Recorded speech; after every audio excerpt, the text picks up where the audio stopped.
The serial killer was about to be executed, yet he burst into laughter. Even as the electric chair sent sparks flying, he showed no fear and even began singing. His only request before dying was to shake hands with Matt, the police officer who had arrested him, as a sign of their successful cooperation. Then, out of the blue, he posed a riddle. Why is there a blank space between Jack and Nick? Matt ignored him, but the man suddenly uttered a threat. "What you did to me, I will repay you tenfold." Matt paid him no mind and walked away. The day after the serial killer Morris was executed, another murder occurred in the city. The victim had been injected with poison, and there were numbers on his chest. The killer stayed at the scene overnight after the murder, eating breakfast the next morning before leaving. The items at the scene were neatly arranged, leaving fingerprints all over the house. On the wall was another riddle. Why is there a blank space between Jack and Nick? The modus operandi was identical to that of the serial killer Reese. Having been a police officer for 20 years, Matt had seen all kinds of strange crime scenes, but this time he found it unusually eerie. Reese had clearly died the day before.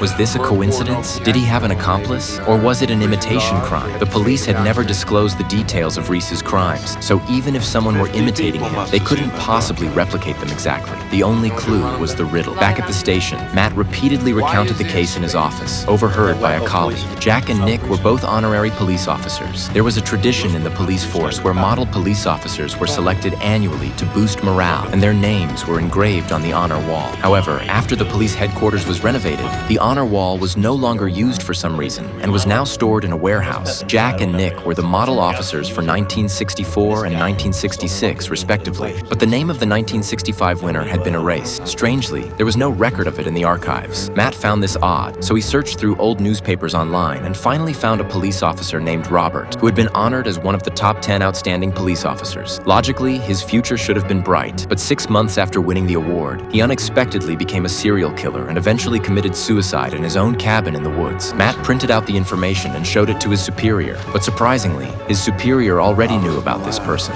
No matter what he asked, his superior refused to say a word. The more he refused, the more curious Matt became. He repeatedly reviewed the video of the serial killer Morris before his death and discovered several inconsistencies. In the video, Morris appeared to be left-handed, but his family and friends all confirmed he was right-handed. Second, Morris had muttered something in an ancient language before his death, which they couldn't understand and had to be translated by a linguist. Just then, another emergency call came in. The third murder had occurred.